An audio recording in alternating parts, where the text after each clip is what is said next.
Ce programme vous est présenté par la région Grand Est.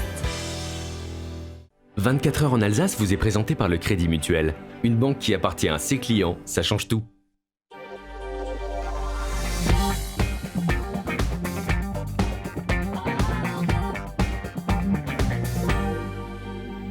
Madame, Monsieur, bonsoir, bienvenue pour une heure d'actualité 100% Alsace, 100% régionale, avec de la littérature. Eh ben oui, c'est ce qui vous attend, vous le savez, tous les mardis, c'est à la page, avec des pépites et un très gros coup de cœur parmi ces livres pour Martial Debrief. Éric Borner, magicien mentaliste, nous faisait du close-up la semaine dernière. Il est de retour en plateau, ne manquez pas son tour incroyable. Jean-Marc Kolb, lui, nous présente ce soir le festival du digital en Alsace, c'est Biz and Buzz, et Sébastien Bizotto pour un spectacle singulier, étonnant, détonnant sur le cerveau et sur la musique, ça s'appelle Singing in the Brain. Juste avant cela, c'est le JT, Anna Britz.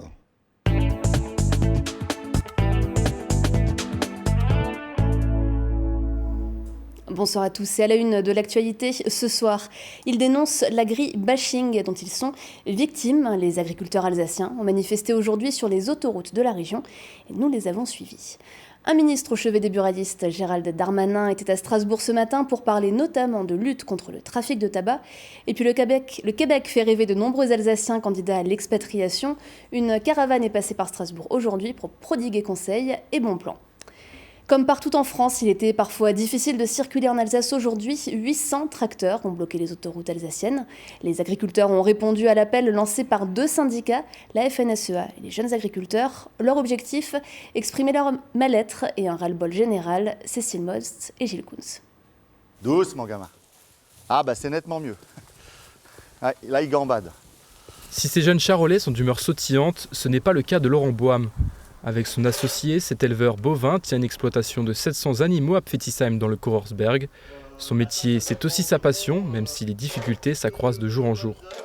Nous, on travaille 7 jours sur 7, 365 jours dans l'année.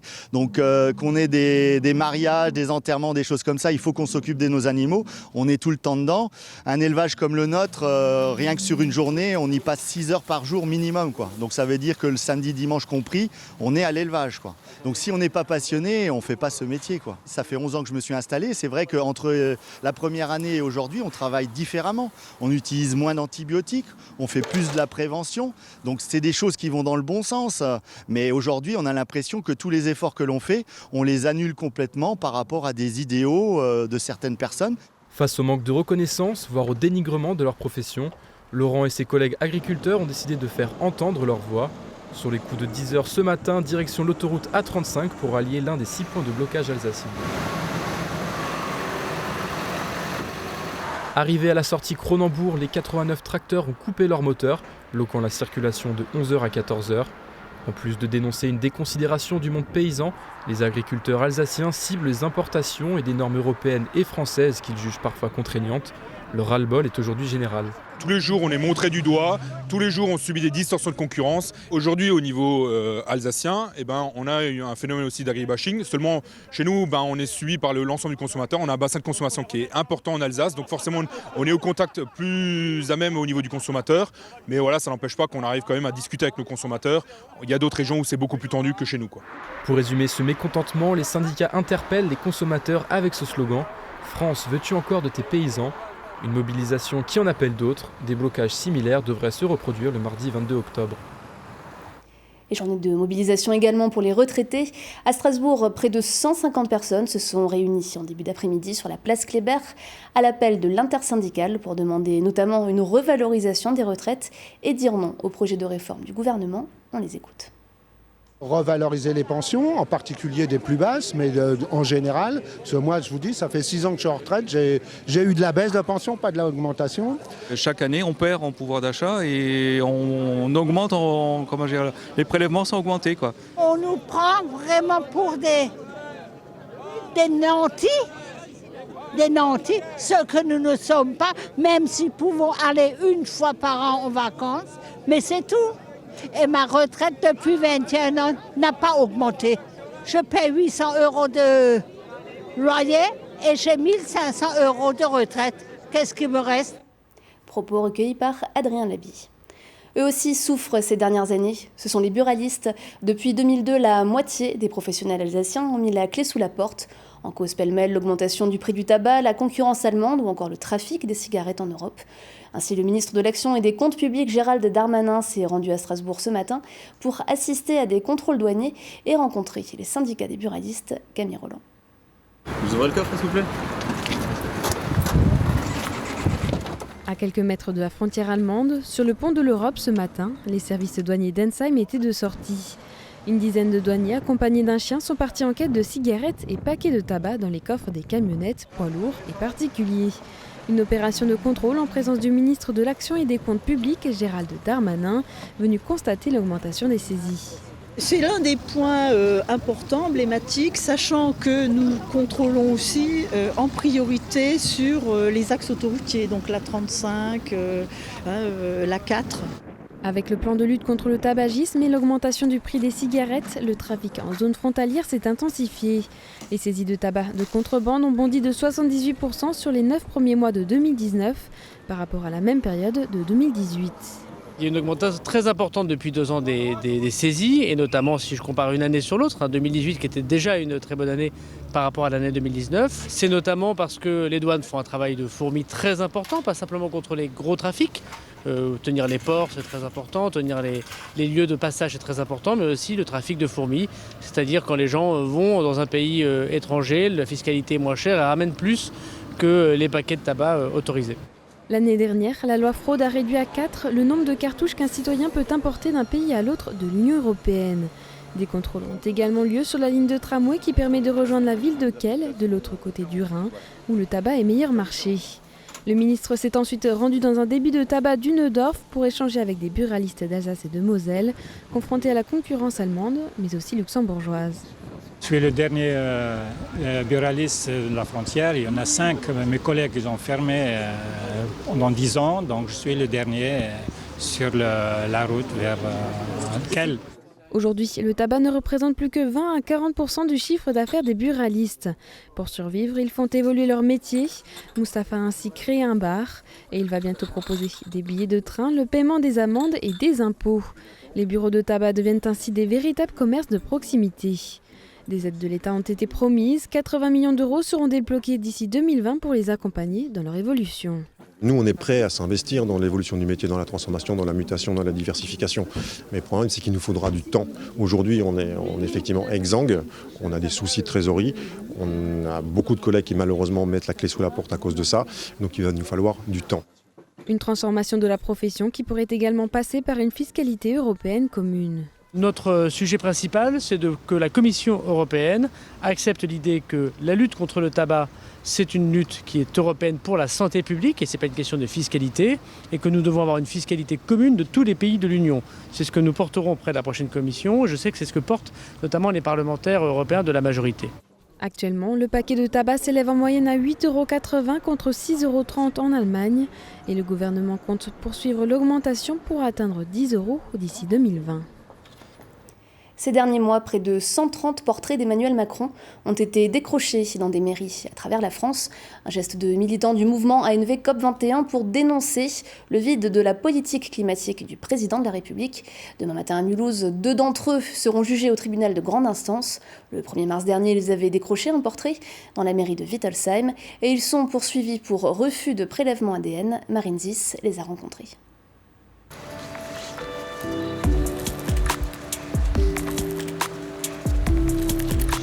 Si on respectait les accords qui ont été signés au niveau de la COP21, ça serait bien. Mais on n'est pas du tout sur ce chemin-là. Au contraire, comme on y va, la température risque d'augmenter de 3 degrés. C'est beaucoup trop. Il y a tous les problèmes d'évasion fiscale. Il y a tous les problèmes des entreprises qui polluent et qui, quand elles ne polluent pas en France, délocalisent et polluent ailleurs. Je pense que chacun, en tant que citoyen, on peut chacun faire quelque chose. Mais c'est l'État qui impulse, qui donne des directions, qui conseille. Donc il faut que ça vienne de quelque part.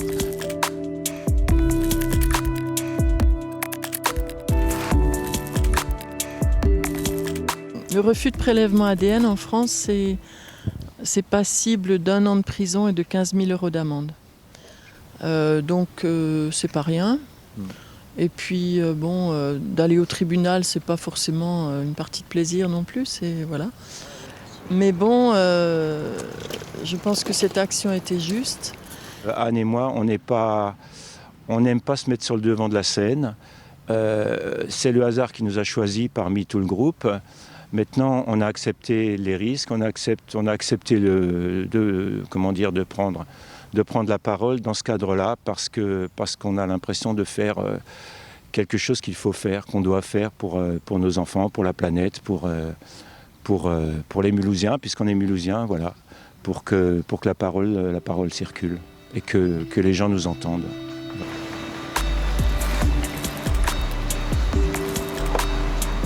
Moi, j'espère que je serai relaxée parce que je pense que c'est assez choquant d'être condamné pour un refus de prélèvement ADN. D'ailleurs, dans l'Union européenne, les autres pays ont déjà condamné la France pour ça. Mais ensuite, je voudrais que beaucoup de gens prennent conscience de cette urgence climatique.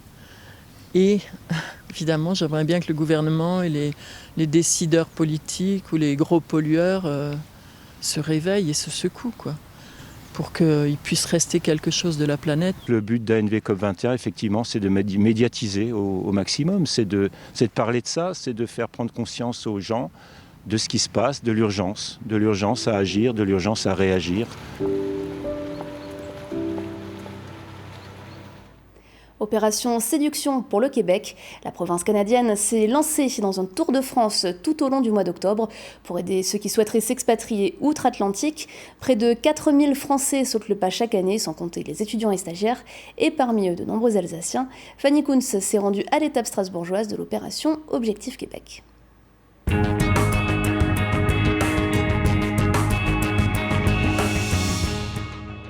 12 000, c'est le nombre de Français à s'être expatriés au Québec en 2017 pour travailler. Un chiffre qui a doublé en une décennie et pourtant, cela ne suffit pas pour combler la pénurie de main-d'œuvre dans la province canadienne. 1 300 000 personnes sont attendues dans les 5 prochaines années. Parmi elles, peut-être des Alsaciens. Et pour faciliter leur expatriation, Objectif Québec propose conseils, ateliers et entretiens. L'idée pour nous, c'est d'accompagner les Français dans leur projet d'expatriation sur des formations professionnelles ou techniques ou vers un emploi. Et on le fait en fait gratuitement. On est là aujourd'hui avec des experts qui soient en finance, notre cabinet d'avocats, en emploi, en formation. Et on va parler réellement de la réalité du terrain et notre métier, c'est de faire de l'accompagnement personnalisé. On l'aide stratégiquement à trouver une solution par rapport à son profil, mais ensuite on l'accompagne vers notre cabinet d'avocats, on l'accueillera à l'aéroport, on fera une journée administrative et puis on ira plus loin aussi, c'est qu'on l'aidera à trouver un logement avant qu'il n'arrive sur le territoire québécois. Parmi les 300 à 400 000 Français ou francophones attendus, Frédéric correspondra peut-être aux critères de sélection pour un emploi au Québec. Alors là, j'aimerais bien avoir des conseils sur justement les différents postes ou les différents domaines d'activité qui recrutent actuellement. J'avais déjà également participé aux Journées du Québec à Paris, c'était au mois de mai ou juin. Et j'avais eu deux entretiens avec 2 entreprises qui n'ont pas abouti malheureusement. Mais je m'inscris également dans cette démarche-là pour éventuellement trouver un poste au Québec. Je trouve déjà que c'est un avantage que le pays soit francophone. Même si je parle très bien anglais, ça peut être quelque chose qui peut intéresser dans ces pays-là pour l'export ou pour le commerce international, qui est donc ce qui m'intéresse, un poste à ce niveau-là. Grâce à la langue, la reconnaissance des diplômes et des compétences, les Français auraient davantage de facilité pour se rendre au Québec. Chaque année, près de 4000 Français s'établissent ainsi au Québec comme résidents permanents. Et puis pour finir, on vous l'a présenté la semaine dernière. Aurélie Ruotsch, 28 ans, fleuriste dans le Sungo, a remporté hier la Coupe de France des fleuristes qui se déroulait à Tours. Déjà lauréate des médailles d'argent et de bronze par le passé, elle a emporté en plus du premier prix, le prix coup de cœur et le prix spécial en équipe. Toutes nos félicitations. Bravo, merci beaucoup Anna pour ce JT. On accueille le plateau du soir. Venez Martial Lebrief nous rejoindre avec Eric Borner, notre magicien mentaliste. Sébastien Bisotto sur scène, ça sera demain. Le cerveau et la musique dans Singing in the Brain. Et Jean-Marc Coll pour le festival digital Biz and Buzz. On en parle juste après le temps en Alsace. Voici la météo avec Velmin Froid. Velmin Froid au minéral naturel.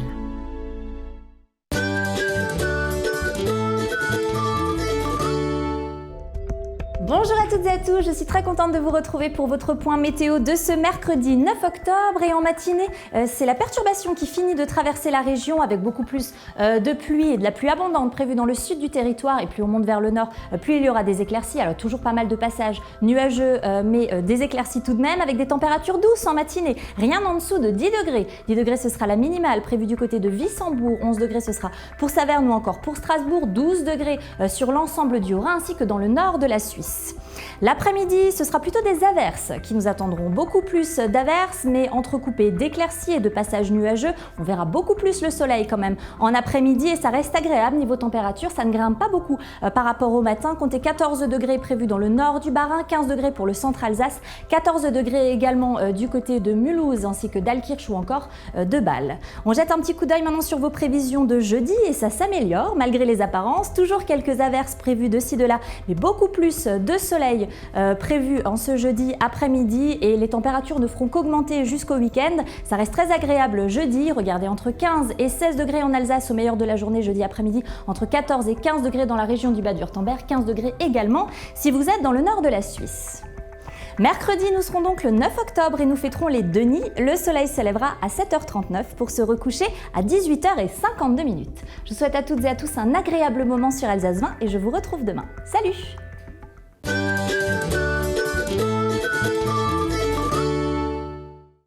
C'était la météo avec Velmin Froid. Velmin Froid, eau minérale naturelle.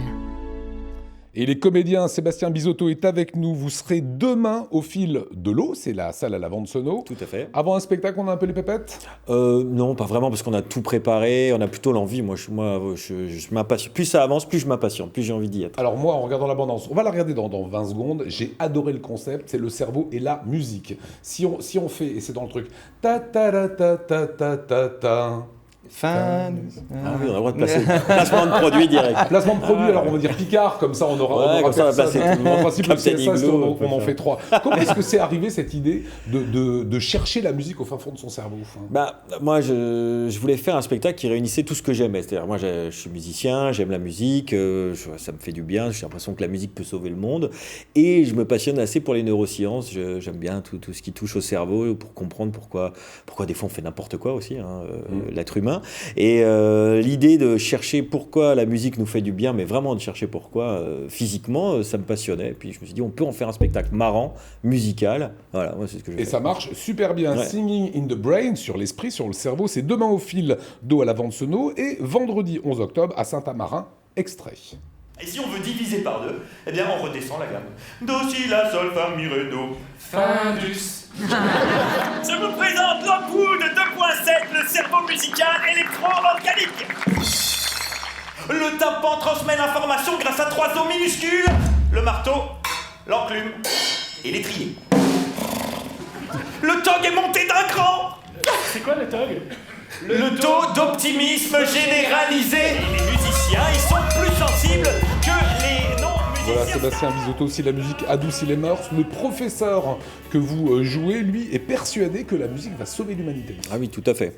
Il est persuadé de ça et tout le principe du spectacle, c'est de prouver aux gens que c'est vrai en faisant des expériences, parce que finalement, on illustre nos propos neuroscientifiques avec Manu Rack à la batterie et Sylvain Troche à la guitare. On illustre tout ça sur scène avec la mise en scène de Céline Daboukir pour emmener les gens avec nous dans l'expérience de sentir que la musique, ça nous sauve, quoi. Est-ce que vous répondez à certaines questions? Pourquoi le matin on va se réveiller avec une musique dans la tête? Ouais, on en parle. Bon, c'est beaucoup lié à des associations d'idées entre des musiques qui nous ont beaucoup marquées, des musiques des mélodies qui ressemblent à des musiques qui nous ont marquées, par exemple, dans l'adolescence ou l'enfance, parce que ça, c'est des périodes où vraiment on peut écouter des musiques très très pourries et on les aura toute notre vie dans le cœur, et à chaque fois qu'on chantera Capitaine Flamme, tu n'es pas... tout le monde chante. Voilà. Est-ce que c'est basé sur des études scientifiques, ces affaires? Ah oui. J'ai lu beaucoup de bouquins de neurosciences, notamment Sérénade pour un cerveau musicien, qui est un livre de Pierre Lemarquis. Enfin, j'en ai lu pas mal. Mais celui de Pierre Lemarquis m'avait beaucoup amené. J'ai pris plein de trucs dans ce bouquin. Et Pierre Lemarquis est un neuroscientifique qui travaille à Toulon avec Cyrulnik et qui étudie beaucoup le rapport entre l'art et le cerveau. Et il se trouve que il est venu à la première. Je l'avais invité comme ça en tentant le coup. Je ne connaissais pas. J'avais eu son mail par Mathieu Vidard de France Inter. Et du coup, gros, il m'a dit « Ah, je suis entre Paris et la Corse, je peux m'arrêter à Strasbourg ». Il est venu à la première du spectacle il y a 2 ans et demi, 3 ans, bientôt. Bon, il y a des questions, on peut le dire, un peu con-con, quand même, qui sont posées. Si on lance un chihuahua, la pauvre bête, hein. Évidemment, c'est un spectacle. Hein. Si on lance un chihuahua dans le ciel, que se passe-t-il? Regardez. Et si on lançait un chihuahua très haut dans le ciel, la voix est plus aiguë?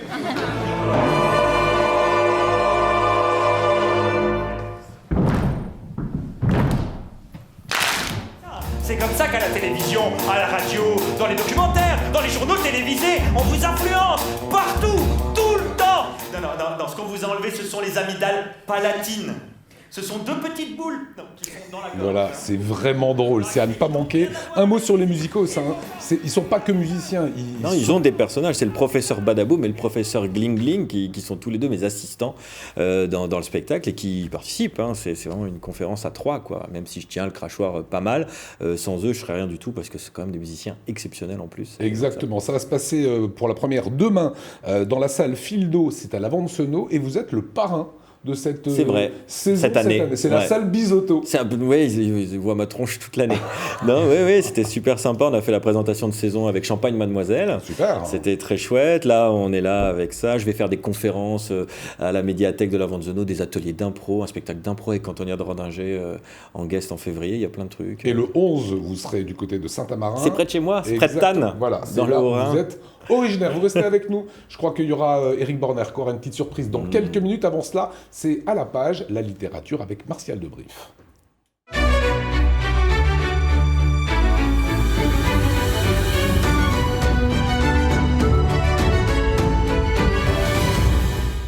Bonjour à toutes et à tous. Alors Sébastien, j'ai fait exactement ce que vous m'avez préconisé ce soir. J'ai lu le dernier ouvrage, le premier ouvrage surtout de Véronique Pierron et ça s'appelle Les miracles de l'Ourcq.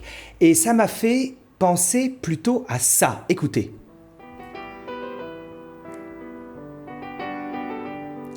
Amélie Nothomb. Amélie Poulain. Amélie Poulain, on y est. Alors, Les miracles de l'Ourcq, c'est un livre de personnages bigarrés. On va se retrouver sur les quais de Paris, dans un bidonville, où on va rencontrer des personnages qui ont perdu leur pays, leur famille, leur argent. Ça se passe à quelle époque ? C'est tout à fait récent. Et cet ouvrage va vous emmener dans ces histoires de personnages qui ont énormément vécu, énormément aussi eu de difficultés. Et pourtant, chaque jour, ils vont chercher le brin de bonheur, le brin de jeunesse, le brin qui va leur faire briller les yeux. Et vous allez briller avec eux.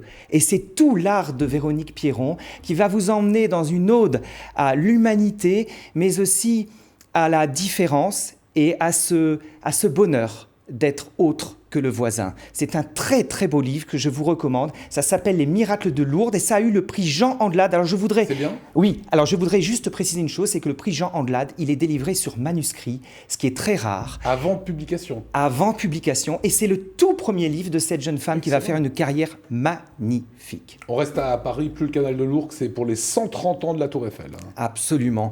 Et la Tour Eiffel, vous savez que en fait, Eiffel, en 1889, ne voulait pas faire cette tour. Ah bon ? Oui, il n'était pas du tout passionné par cet ouvrage. Et c'est pourtant le cœur du roman, de ce 15e roman de Philippe Lemaire, qui va raconter l'histoire de ce jeune garçon qui quitte sa Lorraine natale pour rejoindre Paris parce qu'il veut être Rimbaud. Et il va devenir journaliste. Il va Vous dites ça comme c'était la honte. Ben, c'est pas en tout cas ce qu'il avait prévu. Oui. Bon. Ok, je serai jamais Rimbaud. Voilà.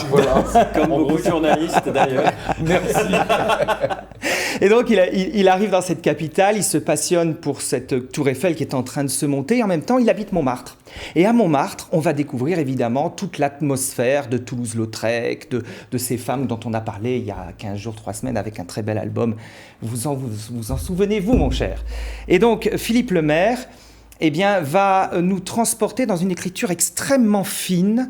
C'est un livre qui est à la fois très bien documenté. Alors, il n'est pas d'un suspense rare, ce n'est pas du tout le but de Philippe Lemaire. Philippe Lemaire est un écrivain vraiment part entière et qui a une vraie plume. Donc je vous recommande son dernier roman qui s'appelle Des nerfs d'acier. Mais c'est pas du tout sur Monsieur Eiffel. Hein. Ah, pas du tout. Voilà. Il est dans le roman, mais ce n'est pas du tout sur Monsieur Eiffel. Voilà. C'est une belle histoire d'amitié aussi. Très étonnante, hein, cette tour Eiffel amputée de sa flèche. Hein. Ouais, très belle photo. Et on termine avec un autre ouvrage. Alors, La prison de Bordeaux. N'est pas à Bordeaux, hein, c'est sur l'île de Montréal, c'est ce que j'ai appris par vous, Martial. Alors c'est le dernier Dubois qui est exceptionnel, qui m'a été recommandé par la librairie Millefeuille d'Alkirch. J'adore aller chez les libraires, vous savez, ils ont toujours des petites pépites. Et là, ça s'appelle « Tous les hommes n'habitent pas le monde de la même façon ». Très beau titre. Ouais. Et c'est l'histoire en fait d'un motard criminel. Vous savez, les Hells Angels, là, aux États-Unis, qui sont d'ailleurs mondialement connus. Et ce gros baraquet qui a un cœur d'or arrive dans sa cellule. Il rencontre Paul dans un 6 mètres carrés et ils vont raconter leur aventure. C'est drôle, c'est bien écrit, ça vous transporte jusqu'à la dernière page. C'est vraiment un livre que je vous recommande. C'est un livre qui va vous donner vraiment un coup de souffle, comme le tout premier livre que je vous ai présenté ce soir. Et ce sont les 3 livres de la semaine, Lionel. Donc Jean-Paul Dubois, Tous les hommes n'habitent pas le monde de la même façon. C'est quoi? C'est dans l'univers carcéral C'est dans l'univers carcéral. C'est vraiment, on est dans une même unité de lieu. On ne va pas sortir de cette cellule. Et pourtant, les personnages, eux, vont vous emmener sur les routes. C'est vraiment... En plus, c'est très drôle. Souvent, vous allez rire. Voilà, sur une histoire de Hells Angels. Merci beaucoup, Martial. Toutes ces chroniques, évidemment, on les retrouve aussi sur le site alsace20.tv. On va marquer une toute petite pause, le temps que notre mentaliste, magicien Eric Borner se mette en place. Vous êtes chaud bouillant? Je suis impatient de partager la prochaine expérience. Voilà, et ça sera bien sûr avec Jean-Marc Kolb. On parlera de Biz and Buzz et tout cela, c'est après la pub.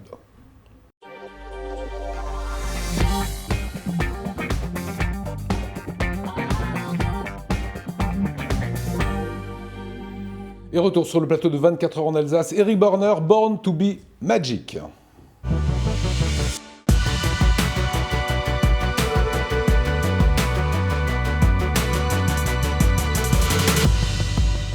Voilà, quand il n'est pas dans toute l'Alsace, il est sur ce plateau. Eric Borner, on est ravis de t'avoir. Merci de m'accueillir à nouveau. Et ce soir, tu es avec Sébastien et Jean-Marc. Je suis très bien entouré et ça me fait énormément plaisir. Je vous ai emmené quelque chose de particulier. Aujourd'hui, une prédiction. Je vais la placer juste ici, comme ça vous pourrez l'observer du début jusqu'à la fin de cette expérience. Donc c'est du mentalisme que vous faites. Oh, un petit mix, je vous laisse découvrir. Ici, un paquet de cartes 52 partenaires, c'est le même qu'on a très régulièrement. On peut le mélanger simplement pour perdre les cartes les unes dans les autres. Et Sébastien, je vous demandais simplement de me dire stop à n'importe quel endroit pour sélectionner une carte. Juste me dire stop. Stop. Ici, je vais te récupérer la carte. Dis-moi juste si c'est un joker. Si c'est un joker, on la change comme il y a plusieurs jokers dans le jeu. Est-ce qu'on peut la montrer à la caméra pour que tout le monde puisse la voir? On est à 5 de carreau. On va utiliser le chiffre 5. D'accord. Je la vois sur le retour. Mais on va utiliser le chiffre 5 dans quelques instants et rebondir dessus. Martial, tu as emmené 3 livres comme chaque semaine que tu as présenté. Est-ce que tu veux bien distribuer un livre à Lionel, un livre à nos invités, en conserver un pour toi? Oui, bien sûr. Je prends celui-là. Le miracle de l'ours, ça c'est le mien. Ok. Les nerfs d'acier, on va en avoir. Ah, les nerfs d'acier, certainement. Je vais le donner à Martial comme les nerfs d'acier.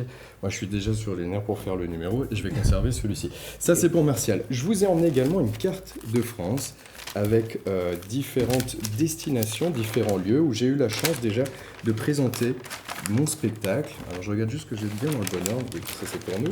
Je vais te demander, Sébastien, de bien vouloir récupérer la carte ici. On va l'ouvrir entièrement. Alors, passez devant les micros.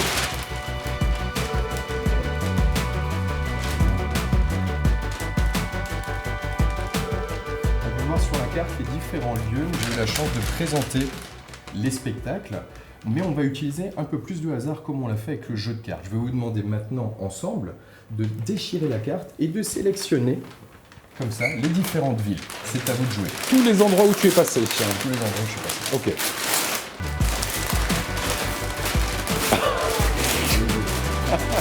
Rapprochez-vous les amis qu'on voit bien.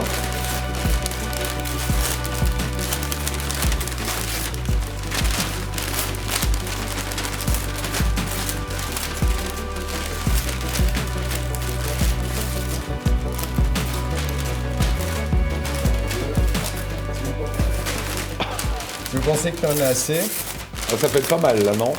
C'est déjà pas mal. Ok. C'est bon pour toi? C'est bon pour toi. Je laisse se débarrasser de la carte. On se retrouve donc ici avec 1, 2, 3, 4, 5, 6, 7, 8, 9... Alors, on a plusieurs. On n'est pas du tout dans le chiffre 5. Mais on va continuer avec le hasard. Sébastien, je vais te demander de mettre l'index comme ceci et de survoler, comme ça, un petit peu tous les endroits, vraiment de survoler et de revenir tranquillement. Et tu t'arrêtes, vraiment tu circules un peu sur toutes les cartes et tu vas t'arrêter à n'importe quel endroit. Ici, on va donc sélectionner sur cette zone-là pour qu'on puisse jouer ensemble. On a 2 destinations. Si vous deviez m'en montrer une des deux, laquelle vous me montreriez? Celle-ci. Celle-ci. Il me reste donc plus que Paris. Je vais la mettre de côté pour le moment. Martial, je vais te demander d'ouvrir le livre à n'importe quelle page. N'importe quelle page. Par exemple, la page numéro 164. 164. Lionel, tu as reçu un livre. Est-ce que tu veux bien l'ouvrir à la page 164? Ok. J'y suis. Et à la première ligne de la page 164, il y a un mot. La première ligne, le premier mot de la première ligne de la page 164. Le tout premier. Le tout premier. Plus. Plus. Est-ce que tu veux bien inscrire ici pour aide-mémoire, plus, en haut du tableau? Plus.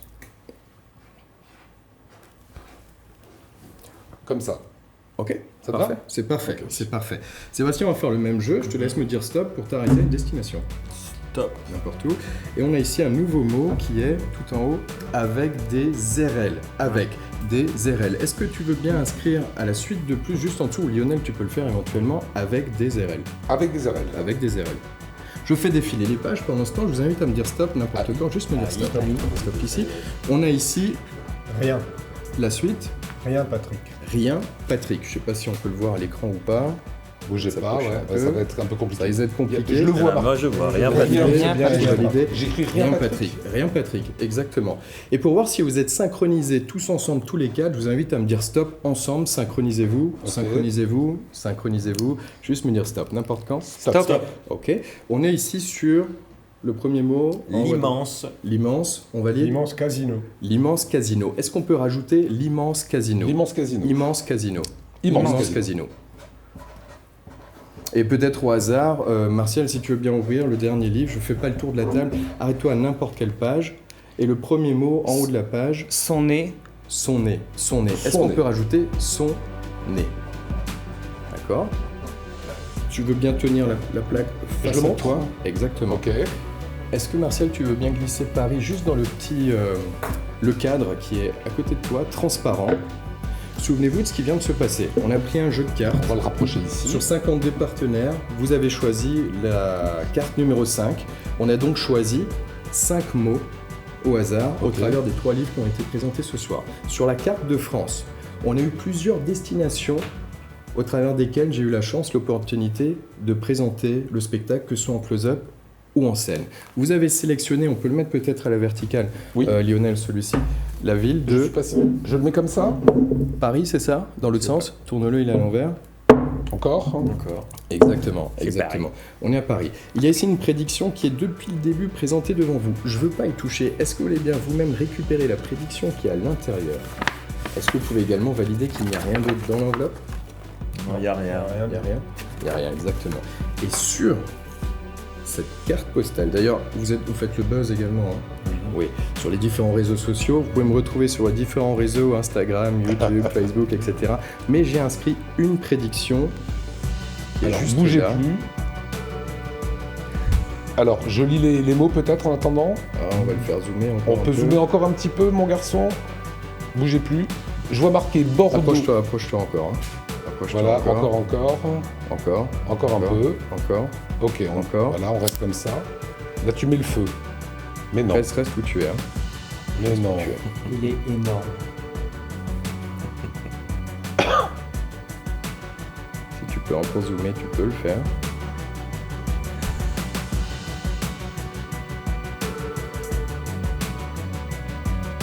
C'est énorme. C'est magnifique. Il y a une ville qui reste notée, qui est la ville de Paris. Mais pour aller un petit peu plus loin, on a sélectionné vraiment au hasard tous ces mots. Je vais venir à côté de toi, ouais. Lionel. On dit que le voyage, c'est de passer de soi en soi, d'aller de soi en soi en passant de personne en personne, qu'il n'y a pas de hasard, mais que des rendez-vous. Mais si vous m'avez sélectionné tous ces mots, Paris, c'est parce que mais depuis non. le début, la seule destination Mais non. Hey.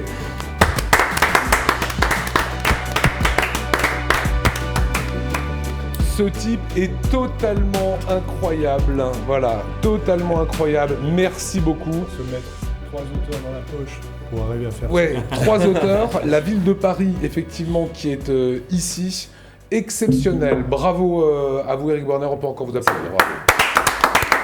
Reprenez place, Eric. Reprenez votre chaise. On va parler à présent de Biz and Buzz. Biz and Buzz, c'est un festival, on peut dire, du numérique qui est absolument exceptionnel. 6e édition. Jean-Marc Kolb, directeur de l'économie numérique à la CCI Alsace Eurométropole. En quoi, en quelques mots, c'est un événement majeur pour le monde du numérique. C'est un événement majeur que nous organisons depuis 6 ans, pour la première fois cette année en co-organisation avec l'Eurométropole de Strasbourg.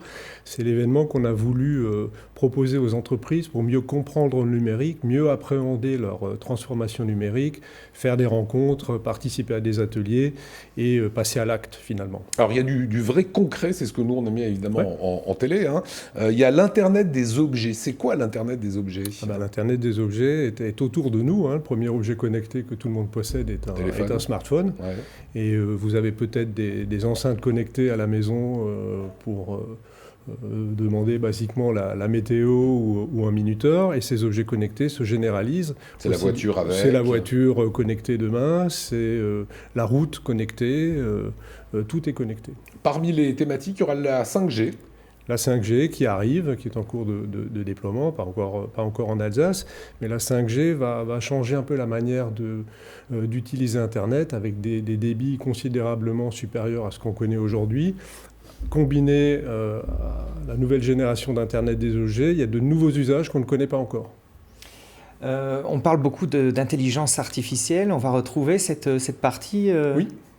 Alors l'intelligence artificielle, c'était le thème principal de l'édition 2018 et on a remis cette année l'intelligence artificielle au programme le 17 octobre avec une conférence qui va combiner justement transformation numérique et intelligence artificielle parce que de plus en plus, il faut que les entreprises soient conscientes de ce que l'intelligence artificielle pourra leur apporter et pour ça, il faut se faire accompagner. Et qui apporte déjà maintenant. Et qui apporte déjà maintenant, mais on ne le sait pas forcément. Voilà, c'est extrêmement développé. On va rappeler quand même que c'est une trentaine de rendez-vous à peu près dans toute l'Alsace. Il y a une centaine de speakers qui viennent speaker, vous raconter un petit peu le monde du numérique, dont 30 femmes. 30 femmes, tout à fait, avec une session spéciale le 17 Femmes du numérique, où elles vont venir, une quinzaine de femmes qui vont venir nous raconter leur parcours digital. Comment on est, nous, en Alsace, ici, par rapport au digital et au numérique on n'est pas en avance, mais on est plutôt attentif et utilisateur averti, je dirais. Par rapport aux autres CCI,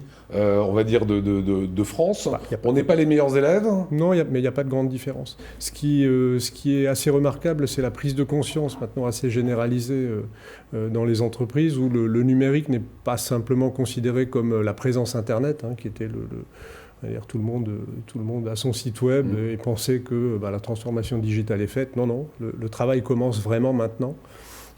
Transformer les organisations, former les hommes, imaginer les nouveaux produits et les nouveaux services, c'est vraiment l'enjeu du numérique. Qui c'est Jean-Marc Kolb qui va venir vous voir ? Parce que c'est toujours un succès, il y a plein de monde. Mais c'est quoi le profil en fait ? Profil classique, décideurs d'entreprise, cadres d'entreprise, étudiants qui viennent également rencontrer les speakers. Mais ils prennent de la formation en se disant ça va être bon pour ma société. Prennent de l'information, prennent des contacts, rencontrent des pairs qui ont déjà mené une transformation digitale. Rencontre les experts alsaciens. On a plus de 2400 entreprises en Alsace qui travaillent dans le domaine du numérique. Donc l'offre de service est là. Et nous, on essaye de faire se rencontrer cette offre et cette demande. Aujourd'hui, une entreprise qui n'est pas sur Facebook, qui ne tweete pas, qui n'a pas d'Instagram, est-ce qu'elle est un peu en retard par rapport aux autres ou on se dit les réseaux sociaux c'est autre chose, c'est pas forcément ça le numérique ? Non, c'est aussi ça le numérique. Et aujourd'hui, il faut effectivement avoir une stratégie de communication intégrant ces outils. Il faut le faire de manière professionnelle, ça ne s'improvise pas. Et non, une entreprise qui aujourd'hui ne serait pas en ligne, connectée, peut se poser des questions sur son avenir. Un mot sur la Tech for Good qui fera partie aussi des événements. Une conférence effectivement le 16 Tech for Good. Alors Tech for Good, c'est l'usage des technologies pour le bien, le bonheur. Donc on va aborder ça sous 3 angles. l'e-santé, l'énergie. L'e-santé, c'est quoi? C'est d'avoir l'e-santé, ça va être toutes les applications, consultation à distance, numérisation du corps en 3D avec la présentation de Visible Patient, qui a obtenu un prix. Voilà. La donnée va également être un thème qui va être abordé, puisque... Et de la donnée, on en laisse tous les jours. On en laisse et c'est quelque chose qui ne se voit pas. Et plus on va dans des usages numériques innovants, plus on génère de la donnée, plus ça peut générer également de la pollution, de la consommation d'énergie. Donc il y a un vrai enjeu à ce niveau-là. Et également un angle autour de l'énergie avec la production d'hydrogène par RGDS à partir de copeaux de bois, ou une autre expérience à partir d'électricité verte à Dunkerque. Voilà, tout ça c'est dans Biz & Buzz. Biz & Buzz, c'est du 15 au 17 octobre. Il y a un site internet, vous tapez tout simplement bizandbuzz.alsace et vous aurez toutes les informations. Merci beaucoup Jean-Marc Kolb. Merci Sébastien Bizotto. Mais merci à vous. Voilà, à la veille de votre spectacle au fil d'eau à la vente sonore, vous êtes prêté aux facéties d'Éric Borner qu'on retrouvera tous les mardis. Merci beaucoup Éric. Merci à vous. Et merci Martial. Place à présent au Tour des Cantons, présenté par Adrien Laby. Moi je vous dis rendez-vous à demain, 19h. Salut.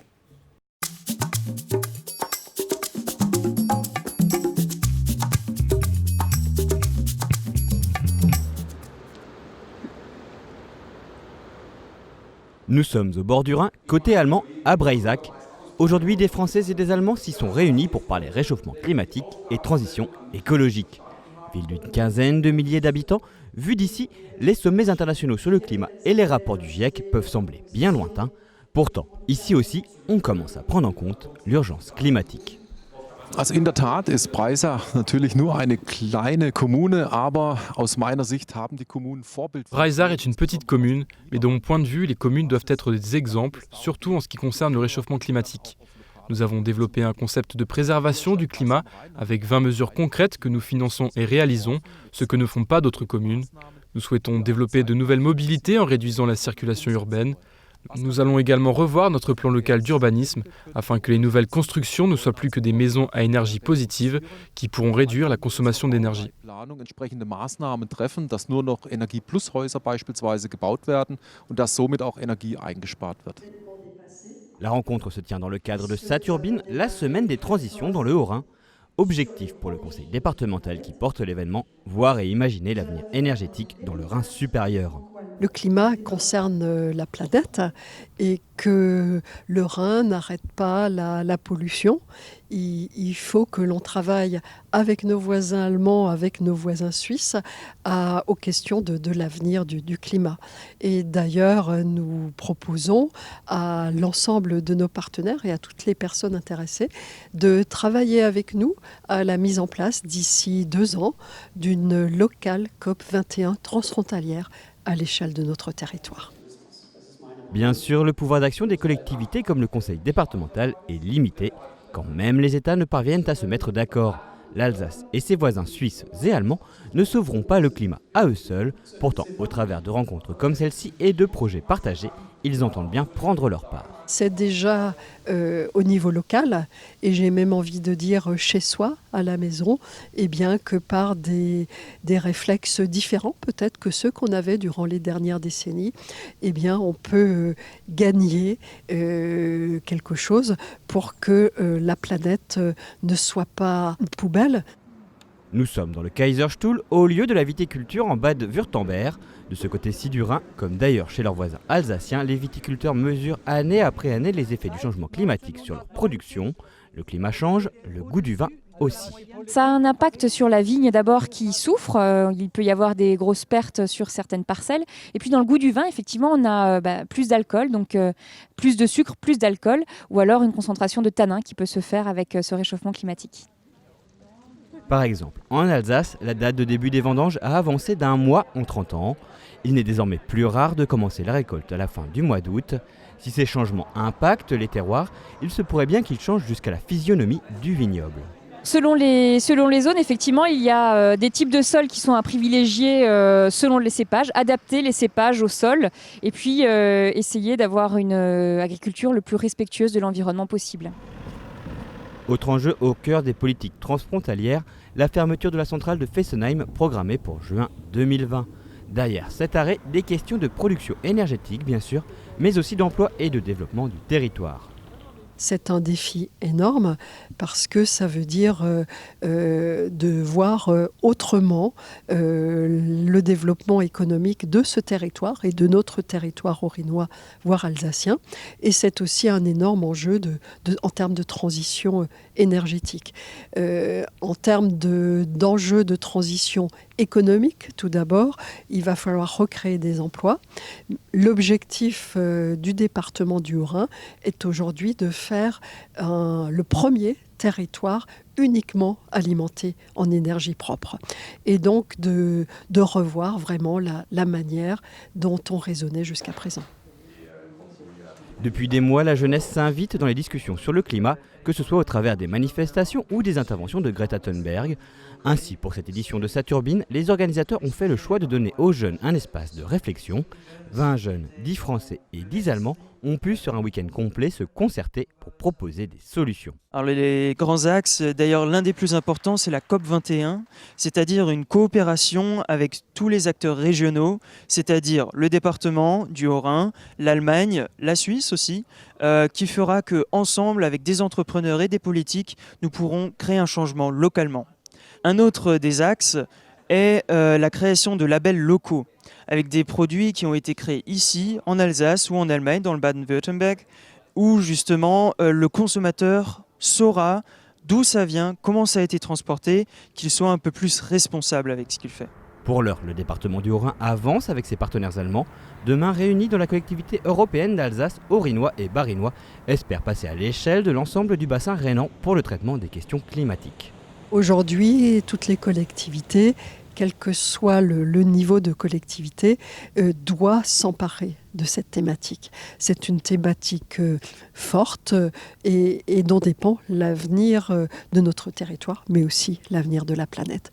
Et donc aujourd'hui, c'est vrai que le climat, nous le traitons à l'échelle du transfrontalier parce que c'est la bonne échelle. Demain, c'est la collectivité européenne d'Alsace qui reprendra ce grand sujet parce que l'enjeu du climat est un enjeu planétaire.